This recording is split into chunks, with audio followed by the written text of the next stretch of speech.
Saudara, penembakan maut yang menewaskan pengusaha ekspedisi di Kelapa Gading akhirnya terungkap. Polisi menangkap 12 orang, termasuk pelaku penembakan maut dan juga otak pembunuhan yang tak lain adalah karyawan korban karena sakit hati. Senin sore, Kepolisian Polda Metro Jaya memberikan keterangan resmi terkait kasus penembakan yang menewaskan Sugianto, pengusaha pelayaran di kawasan Kelapa Gading, Jakarta Utara. Kapolda Metro Jaya Irjen Nana Sujana merinci mengenai kronologi penangkapan ke-12 tersangka hingga motif pembunuhan yang ternyata direncanakan oleh karyawan korban bernama Nur Lutfiah yang menjabat sebagai admin keuangan di perusahaan korban. Motif tersangka, jadi ada dua motif ini. Yang pertama, tersangka ini sakit hati, ya, sakit hati dan yang bersangkutan marah, ya. Marahnya kenapa? Ya, sakit hati dan marah. Jadi ada dua hal. Ya, karena yang bersangkutan ini sering dimarahin oleh pelaku, oleh korban, saya ulangi. Dan yang kedua, memang ada beberapa pernyataan dari korban yang dianggap melecehkan selama ini. Ya, yang bersangkutan ada rasa ketakutan karena yang bersangkutan dari tahun 2015, ya, tadi ulangi, saya dari tahun 2012 sampai 2020 yang bersangkutan adalah di bagian admin ataupun di bagian keuangan. Jadi selama ini banyak mengurusi pajak-pajak. Nah, pajak-pajak ini rupanya tidak semuanya disetorkan ke kantor pajak, tetapi di situ ada indikasi menggelapkan uang tersebut, sehingga ada beberapa kali teguran dari pajak Jakarta Utara ke perusahaan tersebut. Nah, Pengungkapan kasus ini berawal dari sketsa pelaku penembakan yang dirilis polisi pada 15 Agustus atau 2 hari setelah kejadian. Lalu keberadaan pelaku tercium oleh polisi. Pelaku penembakan diduga melarikan diri ke Lampung begitu mendengar kabar mengenai kematian korban. Polisi pun langsung menangkap mereka. Sebelumnya, penembakan maut yang terjadi pada 13 Agustus ini sempat terekam CCTV di sekitar TKP Ruko Royal Gading Square. Terlihat pelaku dengan sengaja menembak korban dari jarak dekat. Dari hasil olah TKP, polisi menemukan 5 selongsong peluru dan juga 1 peluru yang menembus tubuh korban. Tim Liputan Kompas TV. Saudara, kasus penembakan di Kelapa Gading, Jakarta Utara yang tragis dan menewaskan seorang pengusaha berhasil diungkap polisi. 12 orang telah ditetapkan sebagai tersangka. Apa motif dibalik aksi penembakan ini sesungguhnya? Lalu dari mana asal-usul senjata api yang ditembakkan Mbak Koboy pada tengah hari bolong dalam jarak dekat menggunakan motor? Kita akan membahasnya dengan Direktur Reserse Kriminal Umum Polda Metro Jaya, Komisaris Besar Polisi Tubagus Ade Hidayat. Selamat malam, Pak Direktur, Pak Dir, dengan Aiman, Kompas TV Jakarta. Selamat malam, Mas Aiman. Iya, Pak Dir, saya ingin bertanya terkait dengan informasi yang sesungguhnya terus berkembang ini. Pertama adalah soal sakit hati, kemudian soal penggelapan pajak, dan yang ketiga yang belum diungkapkan secara jelas adalah soal senjata api. Bagaimana Pak Dir bisa menjelaskan ini? Yang pertama, memang dari dua yang disampaikan tadi Mas Aiman, dua-duanya memang menjadi bahan sebagai satu motivasi bagi seseorang yang ingin menghilangkan nyawa orang lain. Yang pertama adalah tentang masalah sakit hati, itu juga didasarkan kepada keterangan dari tersangka.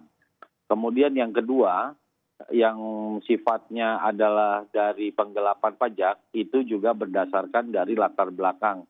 Kenapa permasalahan ini terjadi? Hal ini dilatar belakangi, yang pertama, ketika ada orang terbunuh, ada orang meninggal dunia diduga akibat dibunuh, maka yang pertama dilakukan oleh kepolisian adalah meneliti identifikasi dan latar belakang korban.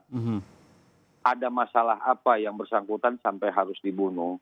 Kemudian yang kedua adalah siapa pihak yang paling diuntungkan ketika orang ini hilang nyawanya dibunuh gitu.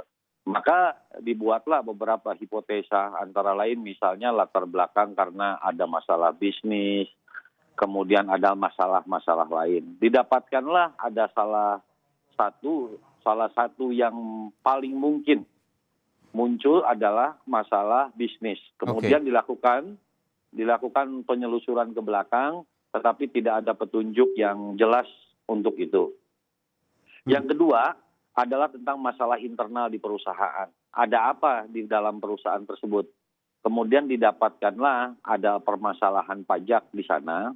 Dan kemudian siapa yang paling bertanggung jawab terhadap itu? Yang paling bertanggung jawab terhadap itu salah satunya adalah yang menjadi tersangka kita pelaku, yang namanya NF. Ya, betul.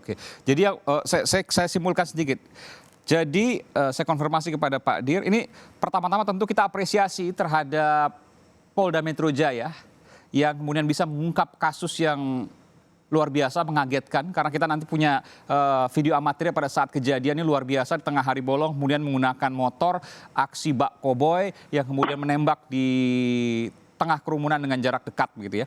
Saya ingin bertanya, jadi yang bersangkutan sakit hati atas apa yang pernah diucapkan oleh korban, itu yang pertama. Yang kedua, ketakutan karena yang bersangkutan ikut bertanggung jawab atas penggelapan pajak perusahaan pelayaran yang bersangkutan.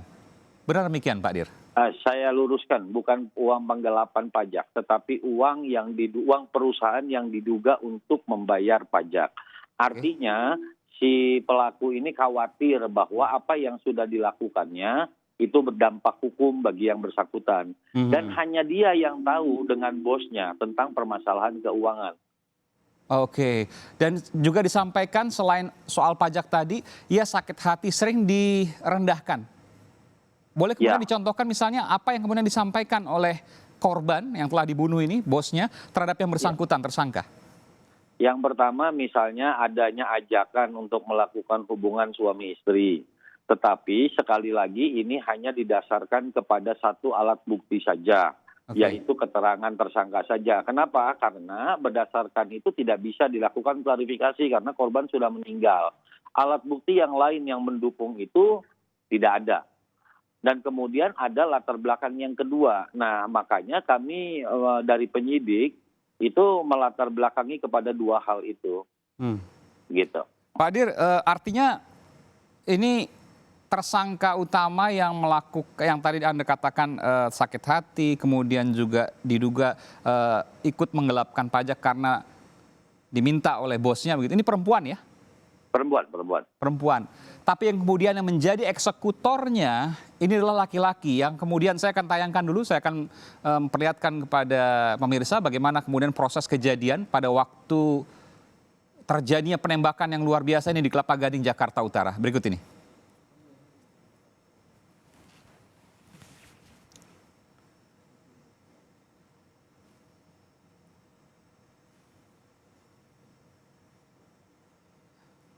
Iya, ini.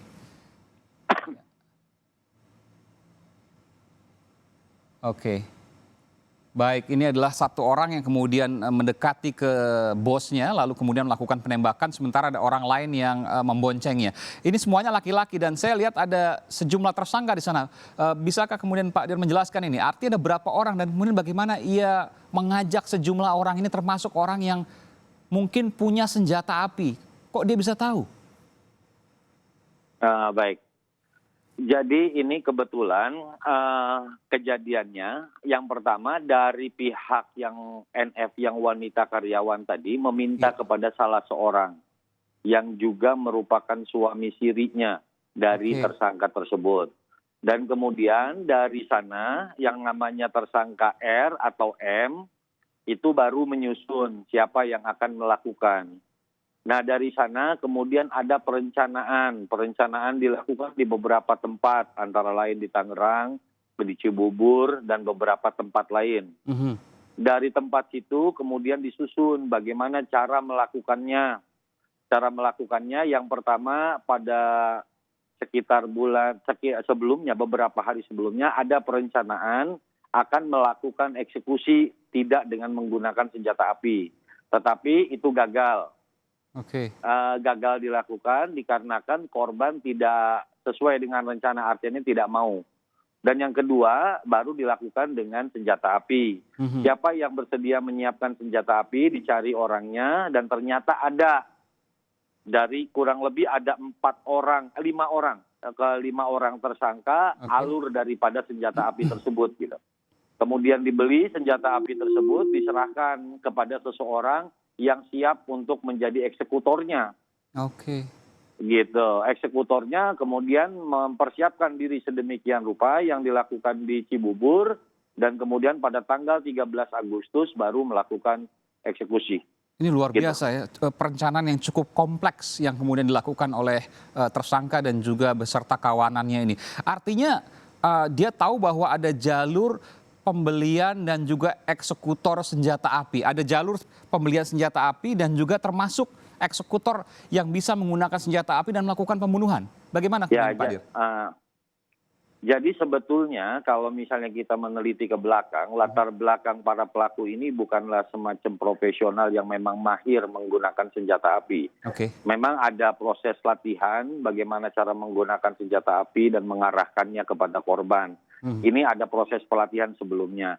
Nah inilah yang kemudian kita teliti sampai dengan jelas sekali sehingga pada tanggal 21 Agustus mereka kita tangkap secara serentak. Kita membagi tim sedemikian rupa sehingga pada tanggal 21 Agustus semuanya bisa kita amankan ke 12 orang tersebut. Gitu. Senjata api yang digunakan ini senjata resmi atau senjata rakitan dan dari mana kemudian mereka bisa mendapatkan? Apakah ada jalur-jalur khusus? Karena ini cukup tentu menjadi PR bagi kepolisian untuk mengungkap jelas karena mengkhawatirkan sekali ketika ini kemudian terjadi apalagi di tengah-tengah kota, di tengah hari bolong, kemudian ada sejumlah orang di sana seperti aksi koboi. Gimana Pak Dir? Baik, jadi memang kalau senjata, apakah ini senjata rakitan atau senjata pabrikan, ini adalah senjata pabrikan, Pak. Jadi senjatanya betul-betul senjata pabrikan, bukan senjata rakitan. Kemudian dari mana dia memperolehnya? Dari membeli dari seseorang. Kemudian ini sudah kita telusuri dan senjata ini memang tidak ada identitasnya. Dalam arti senjata ini memang senjata gelap. Dari mana senjata itu gelap itu diperoleh, ini masih dalam penyelusuran lebih lanjut. Orientasi awalnya kita hanya mengungkap siapa pembunuhan ini, siapa yang melakukan, siapa yang merencanakan, siapa eksekutornya.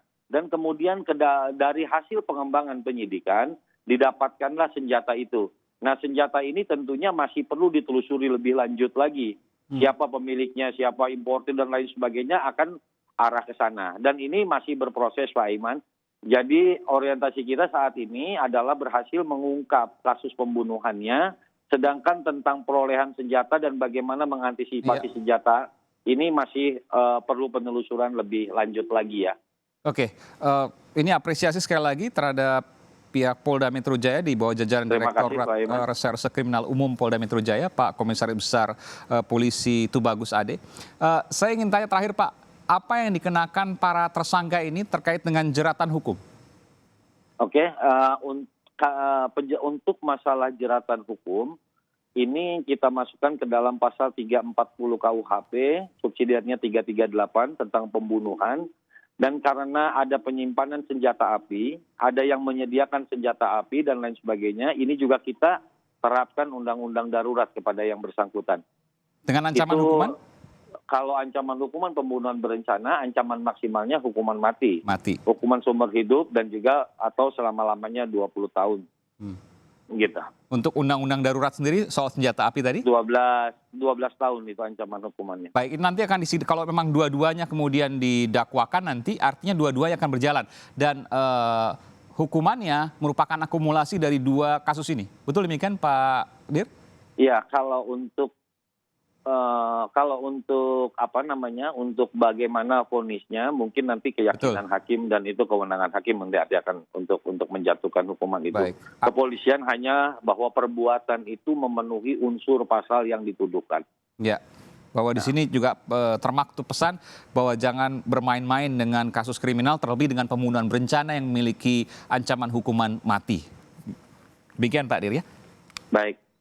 Terima kasih Pak Direktur Reserse Kriminal Umum Polda Metro Jaya, Komisaris Besar Polisi Tubagus Ade, yang telah memberikan informasi lugas, kemudian juga sekali lagi apresiasi terhadap jajaran Polda Metro Jaya, terutama di Direktorat Reserse Kriminal Umum Polda Metro Jaya. Terima kasih Pak Dir, selamat malam. Terima kasih Pak.